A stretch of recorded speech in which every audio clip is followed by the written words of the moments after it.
Hi there, these comments are for SD, and I am Michael, the founder, owner, and the materials writer for all of the lessons at onlinetoeflcourse.com, and you're doing some integrated speaking practice. I think it's TOEFL integrated speaking task number 4. All right, let me get ready here. So I got the integrated speaking rubrics, and right now you scored 25 points on the TOEFL exam on your last test. You need to get 26 or higher. And let's listen to this practice test. Let's see if there's anything holding you back. The professor elaborates two benefits of subsurface locomotion, which means animals can move and navigate under the surface. And the first benefit the professor mentions is that animals can protect themselves from the extreme temperature on the surface. The professor elaborates on this by providing an example of lizards that live in the desert of Africa. He mentions that lizards can move and navigate underground under the surface through the sand easily without exposing themselves to the extreme temperature on the surface. And the second benefits the professor mentions is that animals can capture their prey easily, because animals that live on the surface cannot see animals that live underground. For example, the professor mentions lizards and insects to elaborate on this.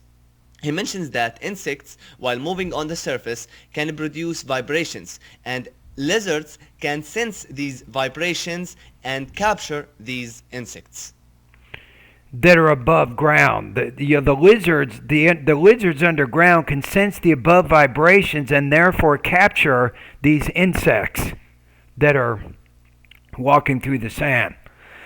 Okay, so let's look at it one more time. Yeah, I'm thinking you're probably right around the same area. I'm going to put 24 to 26 points. Let's listen to it one more time. Give me a reason to give you a higher score here.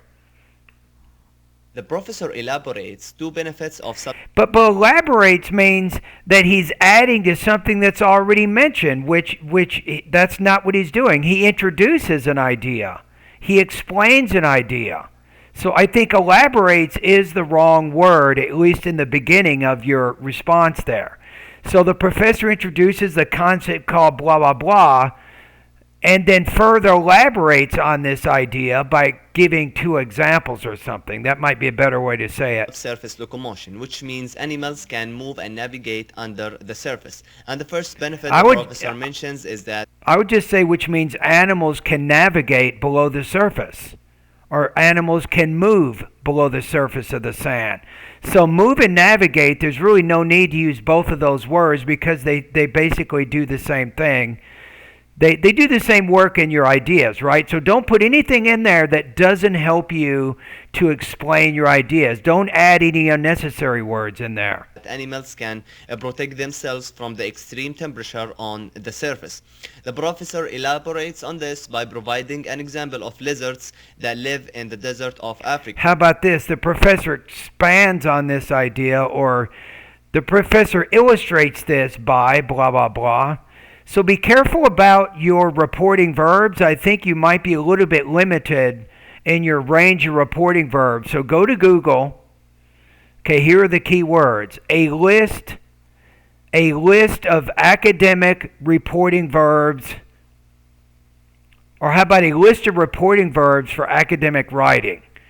Right? So make sure you have a list. And make sure you're using a variety of those verbs as you explain the information from the reading and the listening passages. Yeah. He mentions that lizards can move and navigate underground. You see that? You're using exactly those same things. Or how about lizards can move underground? Or maybe the first time you say navigate, the second time you say move. Under the surface through the sand easily without exposing themselves to the extreme temperature on the surface. And the second benefits the professor mentions is that animals can capture their prey easily, because animals that live on the surface cannot see animals that live underground. For example, the professor mentions lizards and insects to elaborate on this.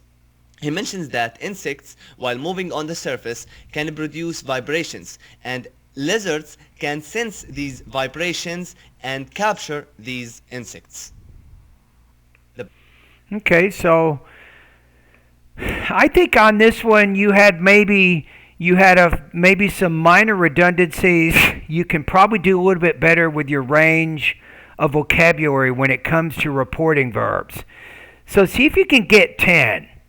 What are 10 good reporting verbs that you can use to explain information from a lecture, to explain information from a reading passage? That might help. All right, well, thank you for doing the practice test. I think as far as I'm concerned, I think you had a